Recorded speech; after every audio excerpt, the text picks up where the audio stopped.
Salut à tous! Pourquoi le cerveau s'accroche aux événements désagréables ou aux croyances négatives alors que ça n'est pas du tout bénéfique pour nous? On m'a posé cette question ce matin sur mon groupe Facebook. Eh bien, c'est tout simplement parce que le cerveau n'est pas là pour assurer notre bonheur ou notre bien-être. Il s'en fiche royalement. Sa mission première à lui, c'est d'assurer notre survie. En gros, notre cerveau n'a pas d'état d'âme, il fonctionne de façon totalement binaire.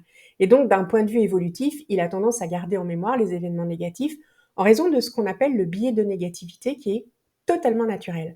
Alors, c'est quoi ce biais de négativité? Eh bien, c'est un phénomène cognitif qui se produit lorsqu'on accorde plus d'importance aux informations négatives qu'aux informations positives. Et ça, je suis sûre que ça parle à tout le monde.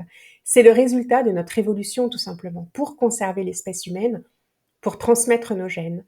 C'est ce qu'on appelle un avantage évolutif. Alors, pour schématiser, dans un environnement ancestral, à l'époque de Néandertal, si tu rencontrais un mammouth, ben, il fallait que ton cerveau s'en rappelle, hein, si vous voyez ce que je veux dire. Et si tu rencontrais un papillon, ben, le danger étant inexistant, le cerveau n'avait pas besoin de s'en rappeler.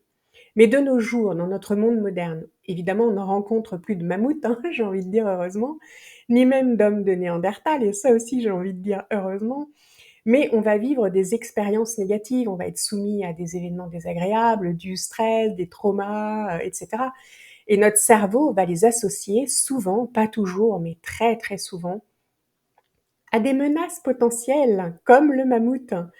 Et c'est des menaces potentielles qui sont interprétées par le cerveau pour assurer notre sécurité. Donc il va les garder plus facilement en mémoire pour s'en rappeler et nous protéger.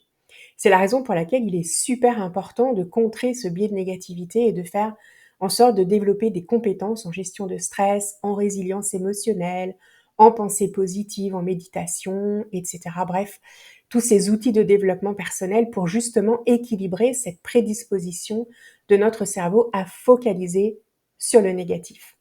Voilà, à bientôt!